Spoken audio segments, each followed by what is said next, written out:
DK ಸಾಹುಕಾರ್ ಮಧ್ಯೆ ಮತ್ತೆ ಬೆಂಕಿ ದಗದಗ. ಡಿಸೆಂಬರ್ 14ರಂದೇ ಡಿಕೆಗೆ ಸಾಹುಕಾರ್ ತಿರುಗೇಟು. ಮತ್ತೆ ಡಿಕೆ ವಿರುದ್ಧ ರೊಚ್ಚಿಗೆದ್ದಿದ್ದಕ್ಕೆ ರಮೇಶ್ ಜಾರಕಿಹೊಳಿ.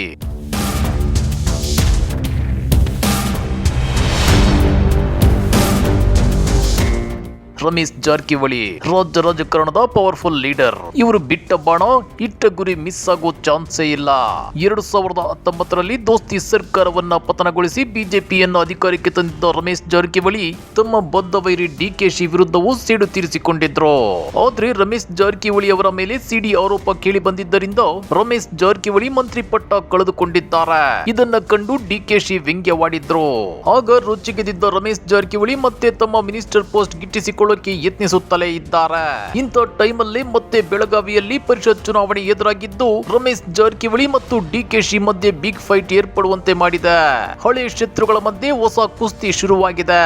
ಹಾಗಾದ್ರೆ ಡಿಕೆ ಮತ್ತು ಸಾಹುಕಾರ್ ಮಧ್ಯೆ ಮತ್ತೆ ಬೆಂಕಿ ದಗದಗ ಹೊತ್ತಿ ಉರಿಯುತ್ತಿರೋದು ಯಾಕೆ? ಡಿಸೆಂಬರ್ 14ರಂದು ಎಲ್ಲದಕ್ಕೂ ಉತ್ತರ ಕೊಡ್ತೀನಿ ಅಂತ ರಮೇಶ್ ಜಾರಕಿಹೊಳಿ ಹೇಳಿರೋದು ಯಾಕೆ ಅನ್ನೋದನ್ನ ತೋರಿಸ್ತೇವೆ. ಆದ್ರೆ ಅದಕ್ಕಿಂತ ಮೊದಲು ಹಲೋ ಕನ್ನಡ ಯೂಟ್ಯೂಬ್ ಚಾನೆಲ್ ಅನ್ನು ಸಬ್ಸ್ಕ್ರೈಬ್ ಮಾಡ್ಕೊಳ್ಳಿ. ಹಾಗೇನೆ ಪಕ್ಕದಲ್ಲಿರೋ ಬೆಲ್ ಬಟನ್ ಅನ್ನು ಪ್ರೆಸ್ ಮಾಡಿ.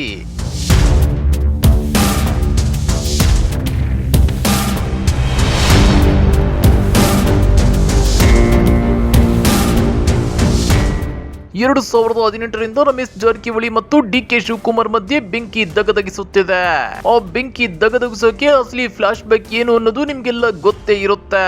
ಆದ್ರೆ ಇತ್ತೀಚೆಗೆ ಪರಿಷತ್ ಎಲೆಕ್ಷನ್ ಪ್ರಚಾರಕ್ಕೆ ಬೆಳಗಾವಿಗೆ ಹೋಗಿದ್ದ ಡಿಕೆ ಶಿವಕುಮಾರ್ ರಮೇಶ್ ಜಾರಕಿಹೊಳಿ ವಿರುದ್ಧ ಪರೋಕ್ಷವಾಗಿ ವಾಗ್ದಾಳಿ ನಡೆಸಿದ್ರು. ದೊಡ್ಡ ಸಾಹುಕಾರ್ ಅಂತಾರೆ. ಯಾವ ಸಾಹುಕಾರ್? ಫಸ್ಟ್ ಎಲೆಕ್ಷನ್ ನಂಟಸ್ತನ ವಿಶ್ವಾಸವನ್ನ ನಾವು ಯಾವುದೇ ಕಾರಣಕ್ಕೂ ಒಪ್ಪಲ್ಲ.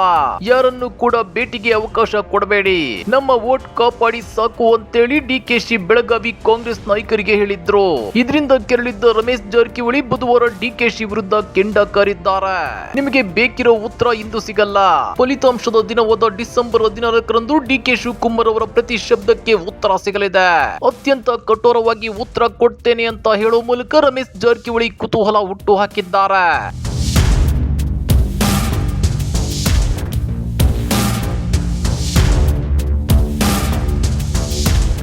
ನಾವೀಗ ಚುನಾವಣೆ ಮೂಡ್ ನಲ್ಲಿದ್ದೇವೆ.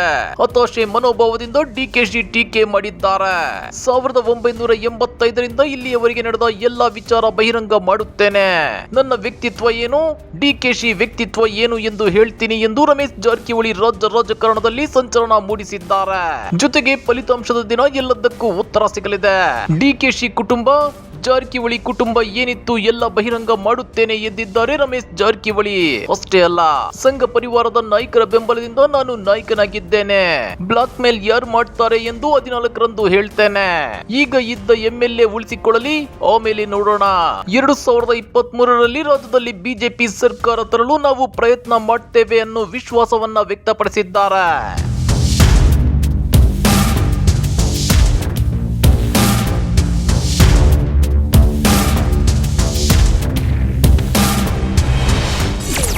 ಲಖನ್ ಜಾರಕಿಹೊಳಿ ಗೆಲ್ಲಿಸಲು ಕಸರತ್ತು. ಹೌದು ವೀಕ್ಷಕರೇ, ಈಗಾಗಲೇ ಬೆಳಗಾವಿ ವಿಧಾನ ಪರಿಷತ್ ಚುನಾವಣೆಗೆ ಬಿಜೆಪಿ ಮಹಾಂತೇಶ್ ಕವಟಗಿಮಠ ಅವರನ್ನ ಕಣಕ್ಕಿಳಿಸಿದೆ. ಆದ್ರೆ ಇತ್ತ ವಿಧಾನ ಪರಿಷತ್ ಚುನಾವಣೆಯಲ್ಲಿ ಪಕ್ಷೇತರ ಅಭ್ಯರ್ಥಿಯಾಗಿ ಲಖನ್ ಜಾರಕಿಹೊಳಿ ಅಖಾಡಕ್ಕೆ ಇಳಿದಿರೋದು ಬಿಜೆಪಿ ಮುಖಂಡರಿಗೆ ಇರಿಸುಮುರುಸು ತಂದೊಡ್ಡಿದೆ. ಬಿಜೆಪಿ ಟಿಕೆಟ್ ಆಕಾಂಕ್ಷಿಯಾಗಿದ್ದ ಲಖನ್ ಜಾರಕಿಹೊಳಿ ಟಿಕೆಟ್ ಕೈ ತಪ್ಪಿದ ಕಾರಣಕ್ಕಾಗಿ ಪಕ್ಷೇತರ ಅಭ್ಯರ್ಥಿಯಾಗಿ ಅಖಾಡಕ್ಕೆ ಇಳಿದಿದ್ದಾರೆ. ಲಖನ್ ಅವರಿಗೆ ಮಾಜಿ ಸಚಿವ ರಮೇಶ್ ಜಾರಕಿಹೊಳಿ ಹಾಗೂ ಬಾಲಚಂದ್ರ ಜಾರಕಿಹೊಳಿ ಅವರ ಪರೋಕ್ಷ ಬೆಂಬಲವೂ ಇದೆ. ಬೆಳಗಾವಿಯಲ್ಲಿ ಲಖನ್ ಟಿಕೆಟ್ ಕೊಡಿಸಲು ರಮೇಶ್ ಜಾರಕಿಹೊಳಿ ಸಾಕಷ್ಟು ಪ್ರಯತ್ನ ನಡೆಸಿದ್ರು. ಸಿಎಂ ಬಸವರಾಜ ಬೊಮ್ಮಾಯಿ ಅವರ ಬಳಿಯೂ ಮಾತುಕತೆ ನಡೆಸಿದ್ರು. ಆದ್ರೆ ಬಿಜೆಪಿ ಹಾಲಿ ಸದಸ್ಯ ಮಹಾಂತೇಶ್ ಕವಟಗಿಮಠ ಅವರಿಗೆ ಟಿಕೆಟ್ ನೀಡಿದೆ. ಇದರಿಂದ ಅಸಮಾಧಾನಗೊಂಡ ಲಖನ್ ಪಕ್ಷೇತರ ಅಭ್ಯರ್ಥಿಯಾಗಿ ಕಣಕ್ಕಿಳಿದಿದ್ದಾರೆ.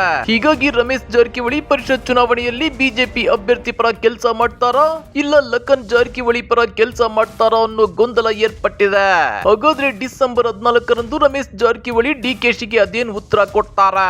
ಕಮೆಂಟ್ ಮಾಡಿ, ವಿಡಿಯೋ ಲೈಕ್ ಮಾಡಿ, ಶೇರ್ ಮಾಡಿ.